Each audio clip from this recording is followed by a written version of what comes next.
한인들이 많이 거주하는 뉴저지의 학군들이 오늘 설날을 기념하는 다양한 전통 문화 행사를 치렀습니다. 버지니아주 공립학교 교과서 동해병기 법안이 어제 하원에서 통과했습니다. 하원 공화당이 이민개혁 원칙을 발표했습니다. 포괄적 이민개혁에서 상당히 후퇴한 모습입니다. 버스나 전철 등 대중교통 요금이 내년에 또다시 인상될 전망입니다. 주정부의 위생검사 없이 운영되고 있는 뉴욕주 식품업체들이 상당수인 것으로 드러났습니다. 이상은 이 시각 주요 뉴스입니다. 여러분 안녕하십니까? KBN 뉴스입니다. 오늘은 우리 민족의 가장 큰 명절인 설날입니다. 한인들이 많이 거주하는 뉴저지의 학군들은 오늘 하루 설날을 기념하는 다양한 전통 문화 행사를 치렀습니다. 주성훈 기자가 보도합니다. 서투른 손놀림과 발재간으로 난생 처음 우리의 전통놀이인 공기와 제기를 차는 아이들. 색동 한복을 곱게 차려입고 형형색색의 전통 부채를 만드는 아이들의 얼굴엔 웃음이 떠나질 않습니다. 체육관에 마련된 공연장에서는 우리의 전통 타악기 연주와 전통춤 시연으로 관객들의 시선을 빼앗았습니다. Oh, I love it. I love it. Today was great. The dances were amazing. And we're learning a lot about Korean culture today. Participate in our traditional activities and to pass that tradition to our children so that they can remember where they come from and also learn from their tradition as well. 오늘 오전 뉴저지 테너플라이에 위치한 테너플라이 중학교. 미 동부에서 유일하게 음력설을 휴교일로 지정한 테너플라이 학부는 올해도 우리의 전통 문화를 소개하는 설날 큰 잔치를 열었습니다. 다른 외부의 다른 나라의 문화라기보다는 이제 한국 문화가 전체적인 세계적인 문화로 발돋움하고 있구나라는, 우리 아이들도 처음에는 설날 행사에 대해서 그 의미를 잘 모르다가 해가 지나면서 설날은 우리에게 중요하구나, 중요한 날로 우리 아이들이 모두 인식되어 가고 있습니다. 뉴저지 팰리세이즈 팍이 위치한 팰리세이즈 팍 하이스쿨. 이곳에선 매년 설을 맞아 한인 학부모들이 직접 준비한 점심 식사를 선생님들께 대접합니다. 올해로 11년째 맞는 한국 음식 체험 행사는 타인종 교사들에게 한국 문화와 한인 학생을 이해하는 데 큰 역할을 하고 있습니다. I think it's better for the teachers. We get an understanding of the culture of most of the kids that we teach. I look forward to it every year. I mean, not only because of the culture, the understanding of the culture, but also because we get to eat well, and we love Korean food. So.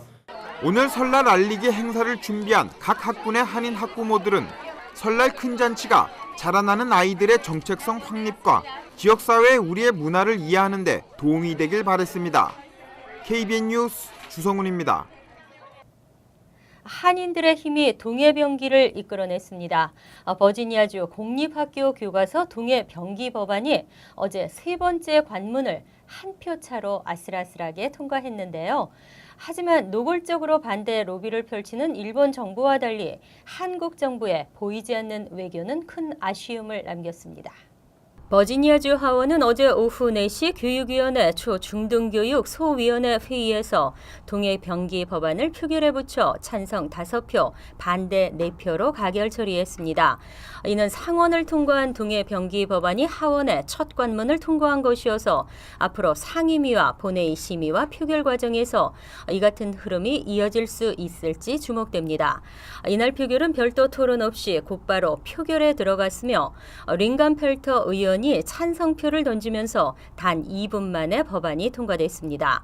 회의에는 동해병기 운동을 주도하고 있는 사단법인 미주 한인의 목소리를 비롯해 무려 200명이 넘는 버지니아주 한인 대표들이 대거 참석했습니다. 피터 킴 회장은 법안 처리가 보류되면서 가슴을 무척이나 졸였었는데 법안이 통과돼 매우 기쁘다며, 하지만 앞으로 상임위와 본회의 그리고 주지사의 서명 과정까지 남아있기 때문에 긴장의 끈을 늦출 수는 없다고 소감을 전했습니다. 동해병기 법안 통과의 쾌거는 일본 정부의 전방위적인 로비 속에서도 한인단체 관계자들의 적극적인 노력과 단합의 결과물로 평가됩니다. 한편 주미 일본 대사가 버지니아주 주지사에게 협박성 편지를 보낸 사실이 밝혀져 파장이 일고 있습니다. 연방하원 공화당이 이민개혁 원칙을 발표했습니다. 포괄적 이민개혁에서 상당히 후퇴한 실망스러운 모습입니다. 추가와 수정 작업을 거쳐야 한다지만 이민자 권익단체들의 반발이 예상됩니다. 드디어 모습을 드러낸 하원공화당의 이민개혁 원칙은 아직은 한 페이지에 불과한 초안의 성격을 가지고 있습니다. 앞으로 당내 다양한 의견을 반영해 세부적인 내용이 추가되고 일부는 수정될 전망입니다. 원칙은 국경 경비와 내부 이민 단속 강화가 반드시 우선돼야 한다고 전제한 뒤 이민개혁법이 제정되면 국경을 통해 밀입국하거나 비자 유효 기간을 넘겨 체류하는 사람에 대해서는 무관용 원칙이 적용될 것이라고 선언했습니다. 또 지난 17년간 8개의 법에서 출입국 추적 시스템을 규정했지만 제대로 지켜지지 않았다며 추적 시스템이 제대로 가동하도록 입법할 것이라고 강조했습니다. 특히 특별한 시민권 취득 경로는 없음을 분명히 했습니다. 또 추후에라도 영주권이나 시민권을 신청할 수 있는지도 언급하지 않았습니다. 불체자들은 엄격한 신원조회를 거친 후 상당한 벌금과 밀린 세금을 내고 영어와 시민교육을 이수하면 합법 신분을 받을 수 있다고 밝혔습니다. 하지만 최근 각종 여론조사에서 합법 신분이 시민권보다 더 중요하다는 이민자들이 훨씬 많아 민주당과의 협상이 의외로 순조로울 수도 있는 것으로 알려졌습니다. 내년에 대중교통 요금을 또다시 인상하려는 움직임이 일고 있습니다. 해마다 오르는 대중교통 요금이 이제 놀랍지도 않지만 이용객들의 부담은 커질 전망입니다. 메트로폴리탄 교통공사 토머스 프렌더게스트 회장은 어제 올바니 뉴욕주 청사에서 열린 뉴욕주 2014에서 2015 회계년도 예산안 청문회에 참석해 직원들의 임금 인상 요구를 수용할 경우 내년도에 요금 인상이 필요하다고 밝혔습니다. 이날 공개된 인상안은 현행 $2 50센트인 기본 요금을 $2 75센트로 올리고 일주일 무제한 카드는 $30에서 $34로 30일 무제한 카드는 $112에서 $125로 12% 올리는 것입니다. 인상안은 공식 공청회를 거쳐 표결해서 확정되면 내년 3월부터 시행이 됩니다. 메트로폴리탄 교통공사는 지난해 3월에도 요금을 인상한 바 있습니다.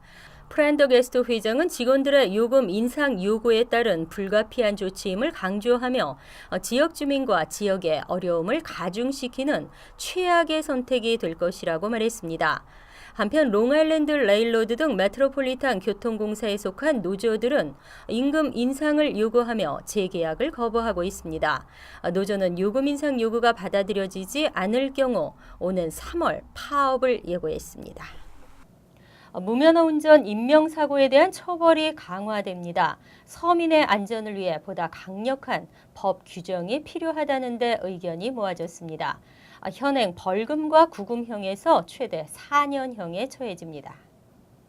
마이클 지아나리스 뉴욕주 상원의원과 머지 마키 뉴욕주 하원의원은 지난 26일 퀸즈 그랜 애비뉴와 69가에서 기자회견을 개최하고 무면허와 면허정지 운전자들에 대한 처벌을 강화하는 내용의 법안을 발의했다고 밝혔습니다. 이날 기자회견이 열린 장소에서 지난 24일 68세 남성이 무면허 운전자의 차에 치여 사망하는 사건이 발생한 데 대해 지역 의원들이 재발 방지를 촉구한 것입니다. 주 상하원에 동시 발의된 법안은 무면허 또는 정지된 면허로 운전을 하다 사고를 내 인명피해를 발생시키면 2급 중범죄로 처벌토록 하는 내용이 골자입니다. 2급 중범죄는 최소 $10,000 이하 벌금과 최대 4년형의 징역형을 받을 수 있습니다. 현행 처벌은 최대 $1,000의 벌금과 180일의 구금형에 처해질 수 있도록 규정하고 있습니다. 지아나리스 의원은 올해 벌써 17명의 행인들이 도로에서 소중한 목숨을 잃었다며 현행법으로는 시민들의 안전을 보장할 수 없어 보다 강력한 규제가 필요하다고 강조했습니다. 식품 안전은 주민들의 건강과 직결된 문제입니다. 하지만 상당수의 뉴욕주 식품 업체들이 주정부의 위생 검사를 받지 않고 운영되고 있는 것으로 드러났습니다. 심지어는 식품업체가 조사를 요청해도 당국이 조사를 위한 샘플 수거를 하지 않거나 재검사 없이 지나는 경우도 많았습니다. 뉴욕주 감사원에 따르면 식품 제조, 제과 도매, 음료, 그리고 식품 창고와 소매점 등을 제외한 식품 관련 업체들의 위생검사가 이루어지지 않고 있습니다. 이들 식품업계에 대한 위생검사는 주 농무국 산하 식품안전검사국의 소관이지만 위생검사가 제대로 진행되지 않은 것입니다. 더구나 새로 문을 연 신규 업체 490여 곳은 아예 처음부터 위생검사도 받지 않고 운영을 시작했습니다.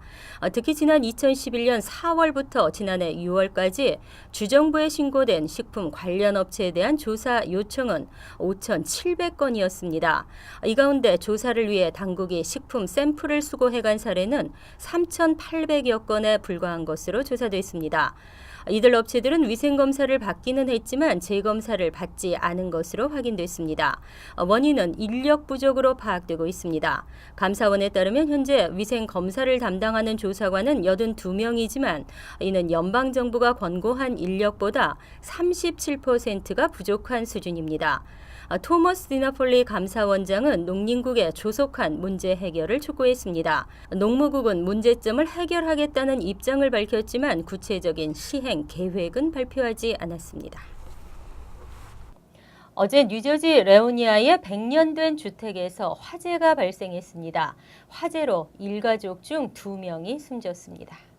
어제 오전 5시 30분쯤 레오니아 메이플 스트리트과 스프링 스트리트 사이에 있는 한 주택에서 불이 났습니다. 화재로 집안에 있던 해리엇 콜레만과 딸 루스가 사망했습니다. 94세 노모와 남자 형제는 출동한 경찰에게 구조된 것으로 알려졌습니다. 해리엇의 오빠인 하워드 콜레만은 구조된 후 노모와 함께 모녀를 찾았지만 연기 때문에 현장에서 빠져나갈 수 없었다고 밝혔습니다. 구조 과정에서 2명의 경찰들도 연기 과다 흡입으로 치료를 받았습니다. 데를 피트너 레오니아시 의원은 2명 모두 화재로 인해 사망한 것으로 추정하고 있다며 시신 한 구는 찾았으나 나머지 한 구는 아직 발견되지 않고 있다고 전했습니다. 발견된 시신이 누구의 것인지도 아직 확인되지 않은 상태입니다.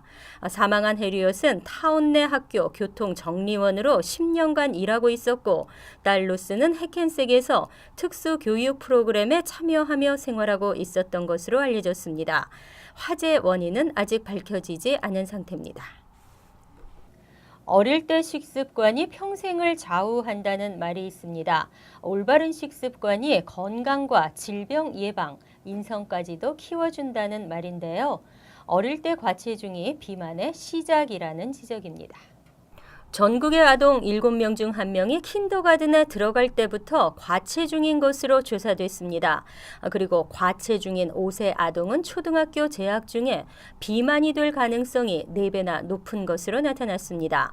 어제 의학 잡지 뉴 잉글랜드 저널에는 1998년 당시 킨더가든이었던 7,738명의 아동의 몸무게를 2007년까지 추적한 결과가 발표됐습니다. 논문에 따르면 킨더가든에 입학한 5세 아동의 27.3%가 입학 당시 과체중이었으며 8학년 14세 아동 37.8%가 과체중이었습니다. 또 초등학교 재학 중에 비만이 될 확률도 과체중으로 나타났던 5세 아동들이 그렇지 않았던 아동보다 4배나 높게 나타났습니다. 킨더가든 입학 당시 과체중이었던 아동들의 31.8%가 8학년에 입학할 당시 비만으로 조사된 반면 그렇지 않았던 아동들은 8학년 때 7.9%만이 비만으로 조사됐습니다. 이번 연구 결과는 비만이 주로 이미 과체중인 아동에게서 생겨난다는 사실을 증명했습니다. 지난 1992년 한국에서 선풍적인 인기를 끌었던 MBC 주말 드라마 아들과 딸을 기억하십니까? 이 드라마에서 막내딸 종마리 역을 맡아 이름을 알린 곽진영 씨가 김치 사업가로 활동하며 제2의 인생을 살고 있습니다. 금홍기 기자가 만나봤습니다. 기운을 못 차린다. 데뷔 후 20여 년 동안 종말이란 캐릭터 때문에 울고 웃었던 탤런트 곽진영 씨. 1992년 평균 시청률 49.1%를 기록한 MBC 주말 드라마 아들과 딸에서 철부지 막내 종마리 역할로 일학 스타덤에 올랐던 곽 씨가 김치 사업가로 변신했습니다. 지난 2010년 온라인 김치 쇼핑몰인 종마리 김치를 오픈하고 지난해 공장 건립과 함께 유통망 확장에도 주력하고 있습니다. 미국 시장 개척에 나선 곽 씨는 오늘 뉴저지 포트리에 위치한 한 대형 한인마트를 직접 찾아 종마리 김치 홍보에 나섰습니다. 저 같은 경우는 아주 소규모지만 또 특성을 좀 달리했어요. 여수하면 유명한 게 도산 갓김치고 또 꼬들빼기인데 그만큼 귀한 김치를 저는 또 한국이 아닌 그러니까 다른 나라에서도 쉽게 접할 수 있게 많이 노력하고 있고요. 종마리 김치의 주력 상품인 갓김치 공장은 갓 재배지로 유명한 여수 돌산의 상하동에 있어 원자료 수급이 원활하고 재배한 갓의 수분 증발을 줄여 신선함을 유지할 수 있다는 게 장점입니다. 이곳에서도 가장 갓으로 유명한 상하동이라는 곳에서 저희가 공장을 차려가지고 또 거기서 상하동 주민들이 갓을 직접 받아가지고 제가 직접 만들기 때문에 아무래도 신선도 면에서나 또 그런 면에서 아무래도 다른 타 경쟁 그 업체보다는 더 질이 좋지 않나 이런 생각을 하고 있습니다. 뉴저지 한남체인에서 오는 2월 9일 일요일까지 펼쳐지는 종마리 김치 특판전에는 돌산갓 김치와 양념 젓갈 등 여수 특산물이 판매되고 있습니다. KBN 뉴스 금원기입니다. 이상으로 KBN 뉴스를 마칩니다. 가족과 함께하는 따뜻하고 풍요로운 설 지내시기 바랍니다. KBN과 함께해 주셔서 감사합니다.